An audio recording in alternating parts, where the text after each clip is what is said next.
වර්ෂ 1815 ශ්‍රී ලංකාද්වීපය අවසන් සිංහල රාජධානිය වූ කන්ද උඩරට බ්‍රිතාන්‍යයේ කිරීටයට යටත් වුණා.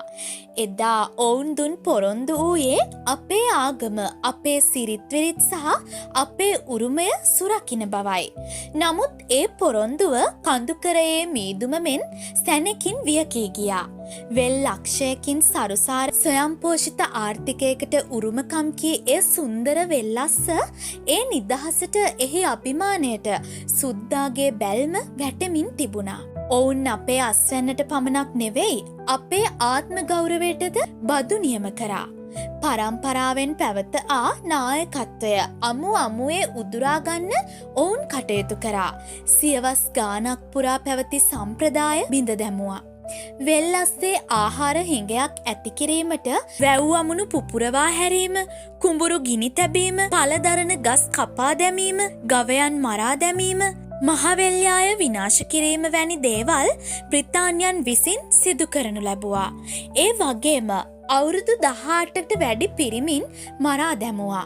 මලසිරුරු ජලපහරවලට දමා රෝග පැතිරවීම, ගෙවල් ගිනි තැබීම වැනි දේවල් ඔවුන් කරේ ආහාර හිඟ ඇති කරමින් මිනිස්සුන්ගේ ජීවිත විනාශ කිරීමටයි.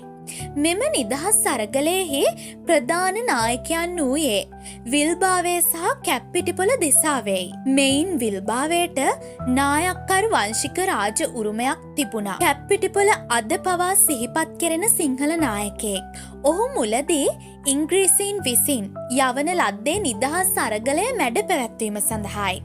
කැප්පිටිපොල රෝගාතුර වීමට පෙර විරුවෝ මාතලේ සහ නුවර අල්ලා ගත්තා.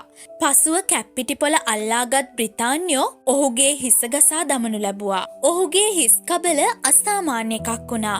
එය සාමාන්‍ය ප්‍රමාණයට වඩා පුළුල් වුණා. ඒ නිසාම පරීක්ෂණ පිණිස එය බ්‍රිතාන්‍යයට යවනු ලැබුවා. නිදහසෙන් පසු නැවත එය ශ්‍රී ලංකාවට ලැබුණු අතර දැනට එය මහනුවර කෞතුකාගාරයේ තැන්පත් කරලා තියෙනවා. වෙල්ලස්ස සටනට සම්බන්ධ වූ වෙනත් නායකයින් ලෙස කිවුල් ගෙදර මොහොට්ටාල, මඩුගල්ලේ, බූටෑවේ රටේරාල, ගොඩේ ගෙදර අධිකාරම්, ගල ගෙදර මොහොට්ටාල, කොහුකුඹුරේ රටේරාල, පිළිම තලව්වේ දෙවනි මහාධිකාරම්, දඹවින්න දිසාවේ, දිඹුලාන දිසාවේ හඳුනා ගන්නට පුළුවන්. ඉතින් අද අපි කතා කරන්න යන්නේ මේ වෙල්ලස්ස කැරැල්ලට තම ජීවිතය පරුදුවට තබමින් සිංහලකම අපේකම ආරක්ෂා කරමින් තම ජීවිතය පරදුවට තබමින් තමන්ගේ ආගම ජාතිය රට වෙනුවෙන් තම දිවිපිදු එක් වීර පුතෙක් ගැනයි.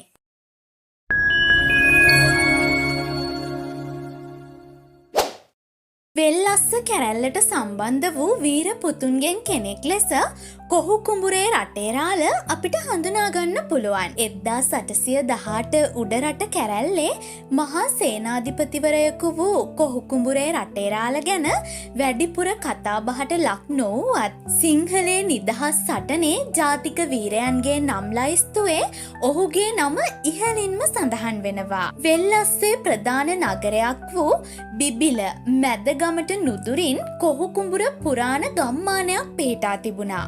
කොහුකුඹුරේ රටේරාල කොහුකුඹුරේ පාරමූල වලව්වේ වෙද නිලමේගේ වැඩිමාල් පුත්‍රයා. ඔහු නමින් ඇතුළත් හේරත් මුදියන්සේලාගේ ලොකු බණ්ඩාර වුණා. දැඩි කාය ශක්තියකින් හෙබි රටේරාල පුරාණ සටන් ක්‍රම ශිල්ප ප්‍රගුණ කළ තැනැත්තෙක්. ඔහුට බිරින්දෑවරු දෙදෙනෙක් සිටියා. එක් බිරිඳක් කැන්දවින්න දිසාවේ මොහොට්ටාලගේ වැඩිමහල් සොහොයුරියයි.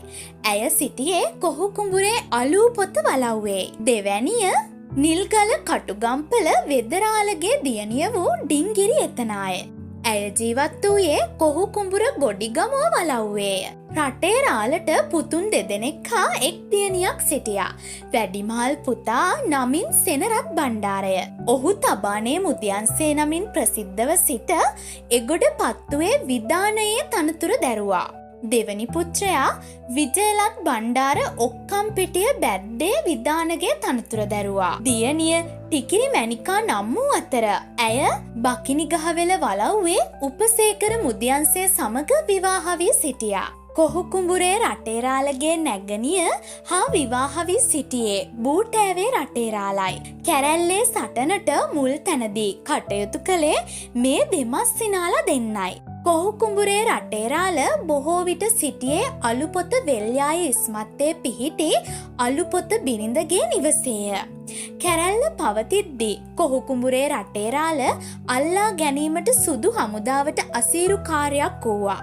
වරක් කනුල්වෙල කට්ට හින්නා පොතුබන්ධන රටේරාල ඉකිරියන් කුඹුරේ කිඹුල් නයිදේ යන ඔත්තුකරුවන් තිදෙනා රාත්‍රියක සුද්දන් සමග අලුපොත වත්ත වට කළා. රටේරාල බිරිඳ සමග පලා ගියා. ඔහු අත වූයේ එක් තුවක්කුවක් පමණයි.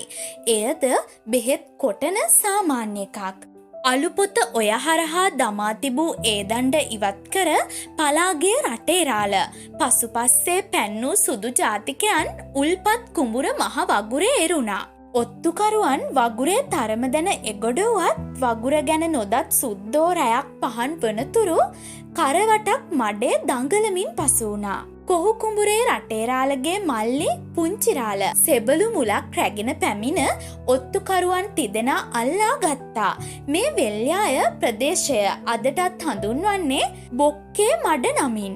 1818 කැරැල්ල බිඳ වැටෙද්දී මොනරාගල මරගල කන්දේ පිහිටා තිබූ කඳවුරේ සිටි කොහුකුඹුරේ රටේරාල අත්අඩංගුවට පත් වූයේ බූටෑවට සම්බන්ධ පිරිස් ලබා දුන් ඔත්තුවකින් බවටද මතයක් පවතිනවා. බ්‍රවුන්රික් ආණ්ඩුකාරවරයා 1818 ජනවාරි 10 ප්‍රසිද්ධියට පත් කළ ආඥාවක් මගින් කැප්පිටිපොළ බූටෑවේ රටේරාල කිවුලේ ගෙදර මොහොට්ටාල සහ කොහුකුඹුරේ රටේරාල ඇතුළු 12 දෙනෙක් රාජ්‍ය ද්‍රෝහීන් ලෙස නම් කෙරුණා. ඔවුන්ගේ දේපල රාජසන්තක කළා. කොහුකුඹුරේ රටේරාල අත්අඩංගුවට පත් වූයේ 1818 අප්‍රේල් මාසයේ. ඔහු අල්ලා ගැනීමට මරගල කන්ද වට කළේ සේගු නූදරීන් නම් කපිතාන්වරයෙකු සමග පැමිණි මැලේ හමුදාවයි. කලා කොළඹ රඳවා සිටි ඔහු 1819 පෙබරවාරි 2 වෙනිදා මුරුසියට පිටුවහල් කරනවා. 1825 ජුනි 20 වෙනිදා මුරුසියේදී ඔහු මරණයට පත්වෙනවා. ඉංග්‍රීසි පාලනයෙන් රට බේරා ගැනීමට දිවි පරදුවට තබා කටයුතු කළ වීරයෙකු ලෙස මේ චරිතය ඉතිහාසයට එකතුනා. කොහුකුඹුරේ රටේරාල ගැන මීට වඩා වැඩි කරුණු ඔයාලා දන්නවනම් අපිට ලියන්න අමතක කරන්න එපා. මේ වගේ වීඩියෝ බැලීමට අපේ channel එක subscribe කරන්නත් අමතක කරන්න එපා.